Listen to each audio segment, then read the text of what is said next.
Van Hollen posted a picture of him sitting with Abrego Garcia at a table. I see these pictures tonight, and I think, boy, the party of women is really covering itself in glory tonight. I mean, I don't understand why the American left falls in love with the worst people. You've got a gang-banging, human trafficking, wife-beating, illegal alien, and a United States senator in a ludicrous display of energy is in El Salvador having Mai Tais and Yahtzee. I do not get it. I do not understand why the left takes on the heroes people like that. I don't get it. I think he has an adjudicated deportation order, and you have Democrat public officials falling all over themselves trying to get him back here without thinking through the next step, which is he's literally going to be deported somewhere else. But he did have due process. Everything we know about him is documented because he did go through the court systems. He was stopped for trafficking. His wife did file these domestic violence charges against him. He was arrested with MS-13 members with a roll of cash that had the eyes and the ears and the mouths of the presidents erased, which is an MS-13 markings. This is all non-disputed. Average American looking at this case, a lot of conflicting information. Okay, I believe some, I don't believe. An illegal alien came here in 2011, and somehow in 2025, he's still here after having been through the court system, after having been arrested with lots of people in his car, after having all this evidence. Deport him? He just did, and now everybody's mad about it. How did an illegal alien take advantage of our system for 14 Why years didn't Donald Trump deport him? So we got to follow up on the story regarding the illegal immigrant, alleged gang member, wife beater, human trafficker that was rightly deported out of the country, but technically wasn't supposed to be deported to El Salvador. That guy, okay? Kilmer Abrego Garcia. And last time we seen this guy, he was sipping what appears to be El Salvadorian margaritas, right? Because I don't know if these are actually margaritas. I am not a big drinker, but a lot of people have questions about whether or not this is actually a margarita. I don't know, don't care.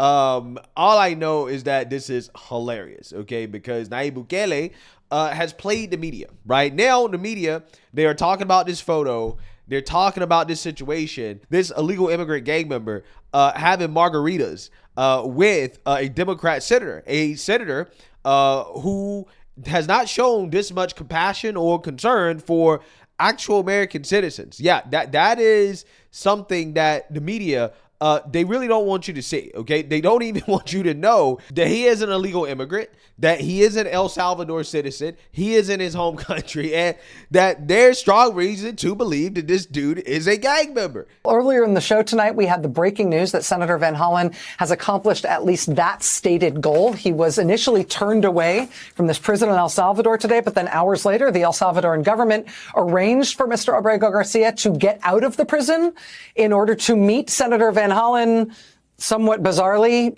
in civilian clothes at a hotel in San Salvador. Now, we do not have a sense of what this is going to mean for Mr. Abrego Garcia overall. His lawyer tells us tonight he's just learning this meeting happened from social media like the rest of us are learning it. El Salvador's president just posted online that Mr. Abrego Garcia will now stay in El Salvador's custody. But again, it is the U.S. government that has been ordered by U.S. courts to get Mr. Abrego Garcia back to the United States. So we shall see. We did just obtain this statement from Mr. Abrego Garcia's wife. She says, quote, "My children and my prayers have been answered. The efforts of my family and community in fighting for justice are being heard because I now know that my husband is alive." In 2019, Garcia was issued a deportation order. Two separate judges affirmed Garcia was a member of MS-13, which is a gang that may be even worse. We've been watching President Donald Trump there swearing in the new administrator of the CMS, the Centers for Medicare and Medicaid, Dr. Mehmet Oz, during this conversation. Yeah, so MSNBC thought it would be a great idea for the audience to not hear the president provide evidence and proof that Abrego Garcia is a gang member, right? While telling the audience there is no evidence and proof that he's a gang member, but we're not going to let you hear the evidence and proof from the president, right? That is literally how the game works for MSNBC, okay? If the facts and evidence are on your side, why censor the president, right? Why do that? Okay, if you're right, okay, if you're correct, you don't need to censor the other side. You just let the other side play, right? I mean, my whole channel is just letting the other side play because, honestly, letting them talk is the best way to defeat them, right? Just let them talk.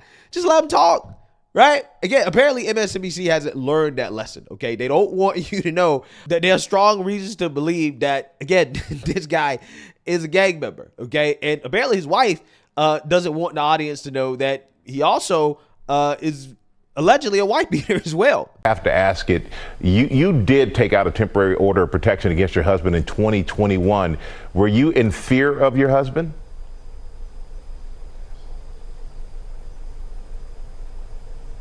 My husband is alive. That's all I can say.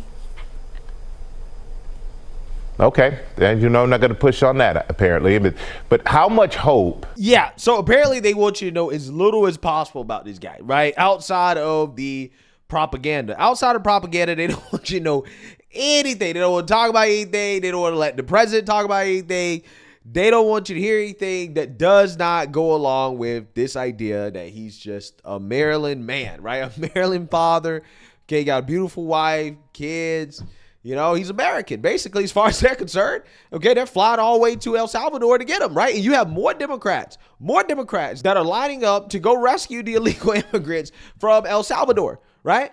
And they're now calling it a constitutional crisis, right? And so they're going back to their talking points now. They're saying this is a constitutional crisis to justify going over to El Salvador to save this illegal immigrant. He is defying the Supreme Court. This is a new line that Donald Trump has crossed.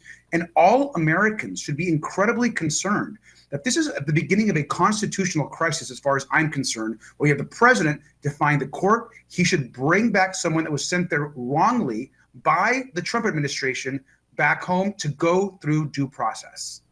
So to that point, you say this is the beginning of a constitutional crisis. You say that the president is ignoring the Supreme Court. What more do you believe can be done then to compel him to follow those orders? Well, first, there's no question that I think public pressure, the senator going down to El Salvador, the fight that people are pushing back on in Congress and on this action are actually working. Public opinion is on the side of this release. And because this is an issue that's broader than just immigration, this is about a president defying the courts. And I think that is a fire alarm, red alarm moment in this country. Yeah, so this is their new talking point, right? It is a constitutional crisis, right? They're saying that President Trump is ignoring the Supreme Court, except he's not ignoring the Supreme Court, okay? He's not ignoring the Supreme Court. The district court does not get to boss around the president of the United States or tell the president of the United States how to conduct foreign policy, right? And I don't think that sitting senators should be able to do that either. But again, you know, if Democrats want to just go to El Salvador and, you know, drink margaritas with Abrego Garcia, if they want to do that, great, right? Again, the optics of this is just not going to work out in Democrats' favor. It's just not going to. Okay, it's not going to. And I'm pretty sure about this because MSNBC's Joe Scarborough, the same guy that said, F you, if you don't believe that Biden's the sharpest he's ever been, F you, that guy, okay, who should have been fired a long time ago. He believes that this is going to work out in Democrats' favor, right? What they're doing, the things they're doing right now, and I just disagree. So without further ado, let's go ahead and get into this. And I just think it's curious that foreign leaders often make the same mistake that, and I know you've heard it, and I've heard it, somebody gets elected president, and everybody in Washington, D.C. for about 6 months thinks, well this person's going to be president forever. And we've got to move all of our policy. And then about 6 months in, you're like, oh, wait. Yeah, gravity. Yeah, it still exists. Political gravity still exists. The contempt the president of El Salvador has for United States rule of law, the mocking of people in the United States, it's as if somebody in El Salvador hasn't told him that there are going to be elections a year from now. And I think most smart money right now would say Democrats are going to do pretty well. So Democrats will be funding whatever aid El Salvador gets. I don't think so, Joe Scarborough. And again, Joe Scarborough saying that makes me pretty confident that Republicans hopefully will retain control of the House and the Senate, gain some seats, okay, in the midterms. These people forget that the midterms are a year away, okay? And despite all of the propaganda, despite everything that's happening right now with the Trump administration, the people are still on President Trump's side, especially when it comes to this issue.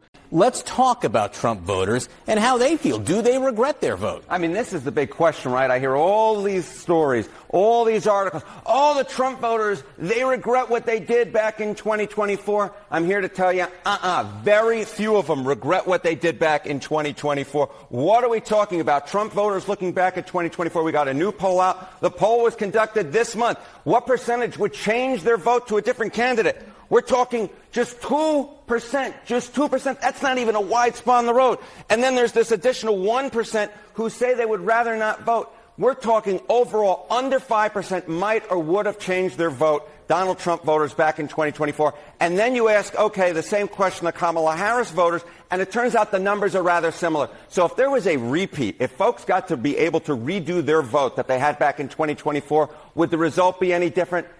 I doubt it would be. I doubt it would be, or it would still be extremely close. The bottom line is, for all this talk of Trump voters regretting their vote, in the numbers, it really just doesn't show up, John. Deport all undocumented immigrants. Voters favoring the government trying to deport all 11 million of them. Back in 2016, just 38% of voters wanted the government to try to deport all 11 million undocumented immigrants. Compared to where we are in 2025, 56%, the majority. The American people have come a long way on this issue, much closer to Donald Trump, and I think that's a big part of the reason why Americans are increasingly saying the country is on the right track when it comes to immigration policy, and why Donald Trump's net approval rating on that issue is in the positive. It's overwhelmingly been a Democratic advantage. Which party cares more for the needs of people like you? It's truly something I would not have expected to see, especially after this tariff war had begun. And I want you to take a look here at the generic congressional ballot. Where we were in April of 2017, Democrats were already ahead by 7 points. In November of 2024 on this question, it was a tie, and then, of course, Republicans won control. Where are we now?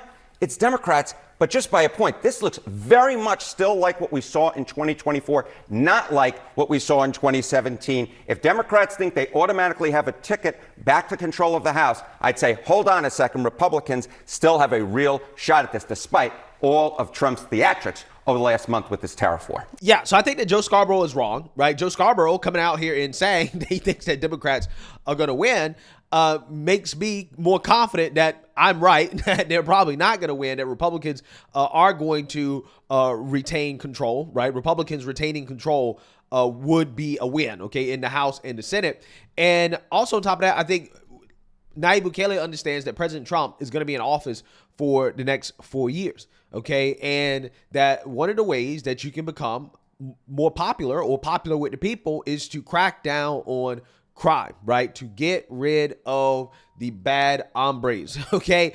That's what Nayib Bukele understands. And I think President Trump is taking a page out of Nayib Bukele's playbook when it comes to crime, right? Okay? I mean, this is a part of what we call cultural populism, right? When you talk about populist leaders, cracking down on crime, making your country safe, okay? It's a good way to stay in power, right? It is a good way to stay popular among the people, or to make sure that your popularity never really falls below a certain level, right? You always maintain a base of support. Is because people know that they can sleep at night when you're in charge, right? Which is not something that Democrats could guarantee for the American people, okay, for various reasons, okay? So President Trump provides security at the end of the day. I can go to sleep at night knowing, okay, at least at the federal level, at the executive level, they're cracking down on crime, okay? So I personally believe that these liberal media anchors that believe that Democrats are going to blow out the Republicans in the midterms, I just would not bank on it. I wouldn't, because if the economy gets better, it's definitely going to be hard for the Democrats to win, considering how, again, their approval rating is in the tank. It is lower than President Trump's. And a year from now, it is likely that the economy is going to be in a much better place, right? And if the economy is in a much better place, we already know that illegal immigration will be taken care of, okay? And people feel safe in this country. So good economy and people feel safe. Yeah. Again, I think Republicans are winning, right? I think Republicans are going to win. If they can just accomplish those two things, make people feel safe and have a good economy, he's good to go, right? So, we will see. But I just think that Democrats are forgetting that they are the most unpopular group of people in this country right now. And I find foreign leaders make this mistake time and time again. They have this myopic vision. This is happening in America right now. American media exaggerates this, makes it seem far grimmer or far more, intense than it actually may be. We better put all of our chips on this side of the table. And then they find out a year and a half later, they're dealing with the other party when it comes to funding. I'm just curious your thoughts about what you're seeing, the contempt out of El Salvador for a president who, whether he likes it or not, a year from now is going to be depending on Democrats most likely for funding and aid. So, Joe, President Bukele was a tough guy, disdainful of law and normal procedures before Donald Trump ever got to the White House in his second term. That's who he is, and there's a growing movement of leaders in Central and South America who were similarly taking very harsh stands against gang members, cartels. That's just the way the South and Central America is rolling right now. Yeah, because they have to, right? They want a good economy and they want to feel safe. It's simple, right? That is like what good leaders, right, should focus on. Economy, safety, right? Like, I mean, that's it. That is what leaders should be focused on. That is what he's focused on. That is what President Trump is focused on. And ultimately, at the end of the day, these people have to understand that no matter how much boohoo, whining, and cry they do, even in their best case scenario, Abrego Garcia is not going to be a permanent resident in the United States of America. It is not going to happen. Is the president going to ask for him to be returned to the United States or not? Like, yes or no? Let me ask you, what do you think would happen to him if he came back to this country? As your understanding of immigration laws, what do you think would happen? But I'm just asking at this point about whether or not you're asking a lot of questions. The president, you are all asking a lot of questions about this, and you also care about it a lot. So let's see if any of you have researched anything about this issue at all. Can anyone here tell me what would happen to the illegal alien from El Salvador if he came back to the United States? Does anyone here know? Anyone want to guess? Any of you? He could be with his family. Do you know the difference between a deportation order and a withholding order? Do you know the difference? Any of you, please. Do you? Well, we're not in the government. But you couldn't even spend 72 hours over the weekend learning the distinction, even though you've been writing and talking about it this whole time. What I'm getting from this conversation, which is educational for me, is that not one person in the media knows the difference between a deportation order and a withholding order. Is that a fair statement? You're learning about this all for the first time right now? I guess so. Okay. So the deportation order means the judge has said he must be deported from the country. He has no right to remain here any longer. He must be removed from the country. So his only options are to be deported to his home country or another country. That's it. There's no other option. He doesn't get to stay here. He doesn't get to live here. He has no future here. He has no right to be here. He's an illegal alien. So when you keep saying return, because you've been spun up by the open borders advocates, you all seem to be operating under the illusion that he would be able to come to the United States and just continue to live here illegally. That's not an option available to him. His only choices in life are to live in El Salvador or to live in another country. That's it. There's no other option, legally or otherwise, because he came to our country illegally. Do you understand that? He would be arrested. Okay. He'd be put in confinement. He would be deported the second time to El Salvador again, because there's no withholding order for an alien who's a member of a foreign terrorist organization, number one. Number two is the gang that he's a member of doesn't exist in El Salvador anymore. So what you're asking for is to be deported twice. But additionally, if we chose to just pretend that the withholding order was real, he would be deported to a different country. So, for example, he could be deported to Egypt. So I'm just trying to understand, is it your view, in other words, you define a country that would be willing to take a MS-13 member from El Salvador.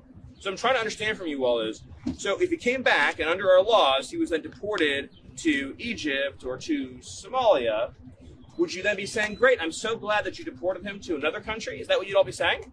And that's why I don't understand why Democrats are dying on this hill, right? Why are you flying all the way to El Salvador to get this dude back just for him to be deported again? Because I think that's going to be even worse. If they get him back and he's deported again, which he will be, that will basically prove that he was here illegally.